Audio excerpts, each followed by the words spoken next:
Le traitement impitoyable d'une dépêche de l'AFP. La lecture des journaux a inspiré les fameux exercices de style de Raymond Queneau. Il suffit, pour s'en convaincre, de comparer une dépêche d'agence à l'interprétation qu'en donne la presse dans son pluralisme.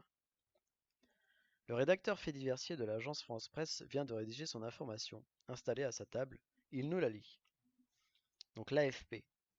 Un habitant de Ploubalé-le-Faoué, Ille-et-Vilaine, M.E. Binard, retraité de la SNCF, a découvert dans son potager une courge pesant plus de 62 kilos. Il en a fait don à l'orphelinat de sa commune. Le journaliste de l'AFP cède sa place à celui du Monde. Donc Le Monde, grave et précis. On a découvert en Ille-et-Vilaine un légumineux de la famille des cucurbitacées pesant 62,242 kg. Le précédent record était de 54,322 kg pour une courge découverte par un agriculteur polonais en 1904 à Katowice. Depuis le début du siècle, on a découvert plusieurs légumineux exceptionnels, notamment la fameuse carotte albinos de Canterbury, mesurant plus de 3 mètres, et le petit pois du lac Titicaca d'un diamètre de 11 cm. Le matin succède au monde. Le matin, enthousiaste et juvénile.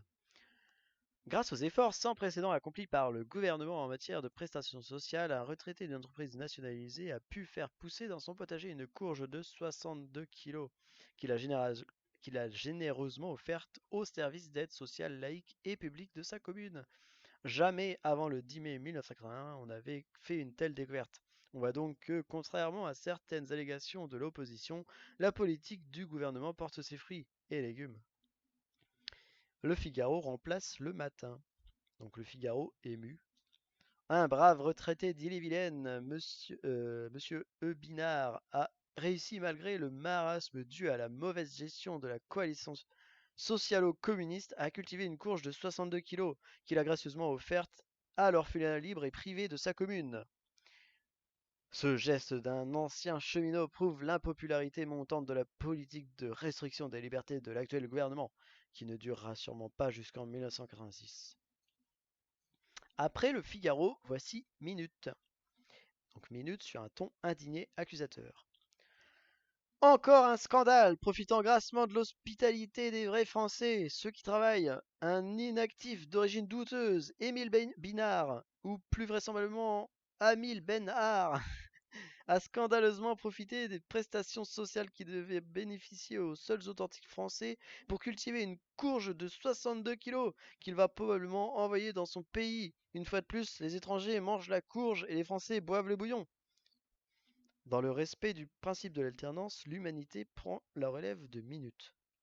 Donc l'humanité lyrique.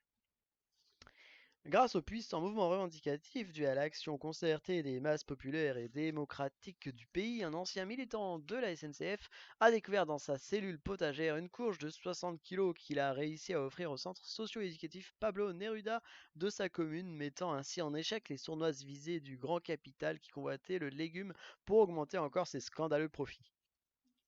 Détective relaie l'humanité. Détective donc scandalisé mais lubrique. L'ancien cheminot a pâté les fillettes de l'orphelinat avec sa grosse courge pour les violer sur la voie de chemin de fer. Et voici qu'éclate la révolution. Donc révolution avec une ardente allégresse. Vive la juste lutte des travailleurs retraités et des orphelins dont l'union prolétarienne a permis d'obtenir des courges révolutionnaires en riposte à l'agression impérialiste des courgettes américaines. Jour de France également s'intéresse aux courges, mais de façon moins combative qu'en Révolution. Jour de France donc d'un ton snob et léger de chroniqueur mondain. C'est dans une ambiance bon enfant que nous avons mangé un morceau de la courge d'Émile Pinard, mon vieux copain d'enfance, chez Maxims, en compagnie de quelques amis. Nous avons déploré l'absence de l'Aga Khan qui était parti faire ses courses, mais sur la photo, nous pouvons voir, entourant Alice Sapritch qui pose avec la courge, Lunmila Tcherina, encore plus jeune que l'année dernière, dans un ravissement tutu de papier crépon, écoutant l'intéressante conversation du mime Marceau, tandis que le jeune prince Albert avait laissé sa fourrure au vestiaire pour ne garder que de simples bijoux de famille. À côté, on peut apercevoir Bernard Hinault faisant tandem avec Jean-Claude Brialy de dos, tandis qu'Edgar Faure fait une brillante exégèse de son dernier ouvrage à La Mère Denis. Au fond de la salle, entre deux gendarmes, le fils d'Alain Delon profite de l'occasion pour faire admirer sa nouvelle collection de blousons noirs. Et le pèlerin arrive. Le pèlerin, donc bienveillant, onctueux. C'est en rentrant des vêpres de ce deuxième dimanche avant la Pentecôte qu'un fidèle paroissien de la commune de Ploubalé-le-Faoué, où la sainte parole est donnée par le père Francis Dumoulin, aumônier des proxénètes de Pont-l'Évêque et vice-président de l'Association nationale des producteurs de vin de Metz, a trouvé dans son jardin un véritable bienfait de Dieu, œuvre de la main céleste, un légumineux de 62 kilos. Telle Marie-Madeleine, transfigurée par la main du Seigneur, et Saint Martin coupant sa casaque en deux pour en donner la moitié à un pauvre turfiste, Monsieur Émile Binard a généreusement fait don de légumes à l'orphelinat Sainte Thérèse de l'Enfant Jésus, qui saura en faire bon usage. Le canard enchaîné suit le pèlerin avec toute l'ironie du journaliste averti qui ne se laisse pas compter n'importe quoi. Donc le canard, sarcastique, côté courge, côté jardin, les grosses légumes savent manier la carotte. Un souriant cheminot qui déterre de son jardinet un gros concombre, c'est plutôt sympa et ça fait rire tout le monde, y compris les moins polissons.